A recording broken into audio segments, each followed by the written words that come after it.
Vamos a conversar con el abogado Pablo Fajardo. Se viene la segunda vuelta electoral para presidentes de la República en Ecuador. Queremos preguntarle a él sobre las líneas políticas que tiene cada candidato. Bienvenido, doctor, cuéntenos. Buenos días, Celso, amigos, amigas. Bueno, efectivamente, el día 15 de octubre del 2023 tendremos la segunda vuelta electoral en Ecuador entre la candidata Luisa González de la Reunión Ciudadana Lista 5 y el candidato Daniel Noboa de la Lista 435. Miren, no me pregunten, por favor, por quién voy a votar ni a quién aconsejo la gente que vote. Eso es decisión de cada persona, lo decide libremente. Lo que sí me parece importante, lo que preguntas justamente, de entender cuál es la línea política ideológica, por lo menos, aunque ellos digan que no la tienen, en este caso Noboa, que persigue cada candidato o cada tendencia política en este caso. Sí, hay que entender.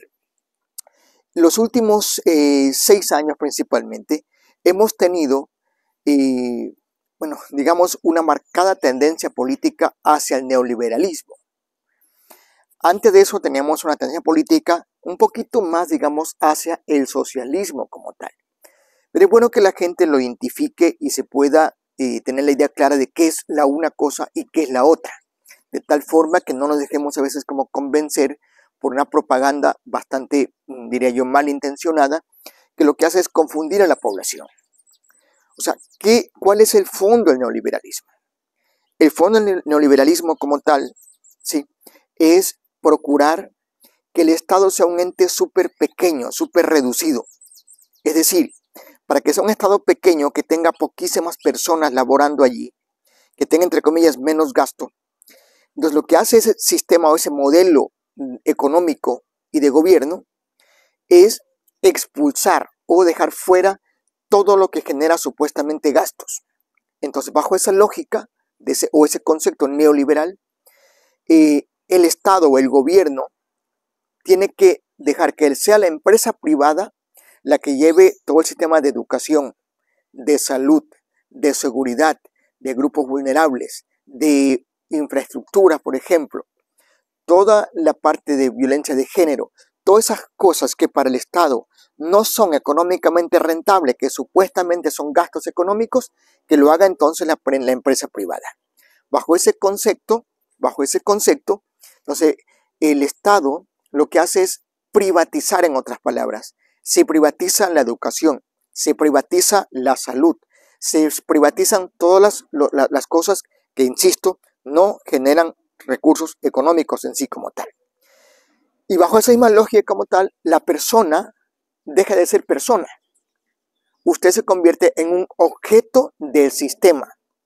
Y o sea, cuando se hace todo eso, se privatiza, entonces la empresa privada que pasa a tener el control sobre educación, salud, vialidad, por ejemplo, seguridad y otras cosas, ¿no? Y claro, a ese mercado o a esas empresas, ¿qué le interesa? Le interesa la gente que tiene capacidad de consumo. Es decir, si hay un anciano o una mujer, lo que sea por ahí, que no puede consumir porque no tiene recurso económico, no puede producir, en otras palabras, entonces es un objeto, en ese caso, descartable. Y eso, para ese sistema, es mejor que no exista. ¿Sí? Entonces, porque ahí la parte humana no entra. Ahí únicamente es el mercado. El mercado se autorregula bajo el sistema económico neoliberal. ¿Sí? Los últimos 6 años hemos tenido justamente esa línea. El gobierno de Lasso ha sido un poco más profundo en esa línea. Y, por ejemplo, uno se pregunta aquí, ¿por qué los hospitales no tienen medicamentos, no tienen jeringuillas, no tienen vendas, no tienen gasa, no tienen nada? ¿Por qué? Porque lo que hace el gobierno es, vamos a ir sacando los recursos económicos de salud, no gastando en salud, para que no haya eso. Y al no haber eso, ¿qué hace el usuario? Va a buscar entonces donde hay mejor servicio, que es la servicio privado, las clínicas privadas como tal. Entonces, sutilmente ha estado privatizando la salud. Igual ocurre con educación y otras cosas. Entonces, no es que no hay porque no hay recursos, no, que recursos sí hay.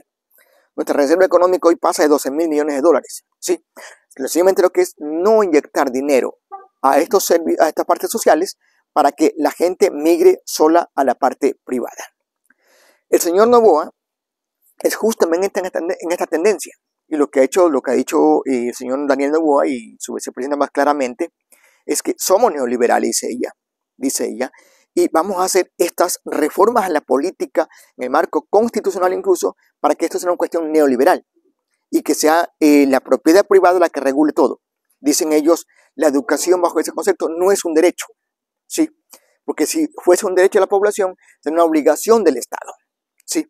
Entonces, el señor Daniel Noboa es un neoliberal que justamente apunta a esta parte de acá, ¿sí? Que es que la salud, la educación, la vialidad, la seguridad, todas cosas son entes, son cosas privadas y que lo haga la empresa privada. Va a tener esos servicios que tiene cómo pagárselos, ¿sí? La otra tendencia es la del correísmo, como directamente así, la revolución ciudadana, ¿sí? En esa es una parte, digamos, mucho más humana, ¿sí? Evidentemente hay vuelta a la salud, hay la educación, hay la vialidad, hay el desarrollo directamente, eso entra en contexto económico, ¿sí?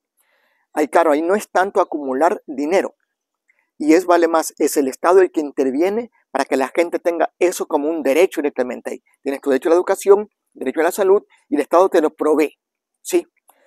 Esas son las dos grandes diferencias en ese caso. O sea, uno es la que la haga la empresa privada, todo se privatiza, y la otra es que el Estado asuma este tipo de rol directamente ahí, ¿no?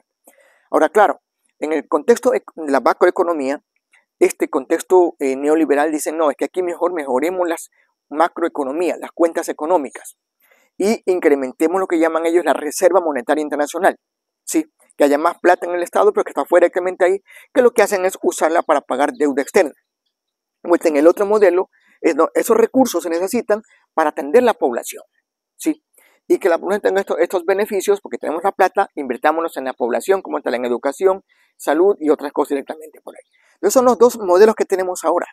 Y ahí sí le toca a la población decidir. Usted decide, yo digo, miren, y no me pregunten, por favor, por quién debo votar. Usted escoja. ¿Quiere un modelo económico, humano, en la que la educación, la salud, la seguridad, la vialidad es un derecho? ¿O quiere un modelo económico neoliberal en el cual todo esto hace la empresa privada y que todo se privatiza en ese caso? Son esos dos sistemas que tenemos ahora de cara a la segunda vuelta electoral. Y tiene que la población, en ese caso, decidir. ¿Cómo sostiene lo uno o lo otro? Una cosa importante son la parte tributaria, son los impuestos, ¿sí? O sea, porque hay recursos naturales que ahí, pero también hay impuestos, ¿sí? Pues claro, la idea es que la población, la lógica en este modelo económico social es que el que más tiene, más paga impuestos, ¿sí? La lógica del modelo económico empresarial, corporativo, neoliberal, es que el que más tiene, menos paga impuestos, y que paga en este caso la clase media. Te digo, son dos cosas distintas que la gente, yo os invito a la población, investigue un poco más, no se deje llevar por cuentos, ¿sí? Y tome su decisión en base a lo que usted piensa directamente. ¿Usted quiere un modelo económico neoliberal como el que estuvo Lasso y Moreno, que es lo mismo que ofrece Noboa, un poco más profundo, vale más? ¿O quiere un modelo económico en el que la salud y la educación sea de la población?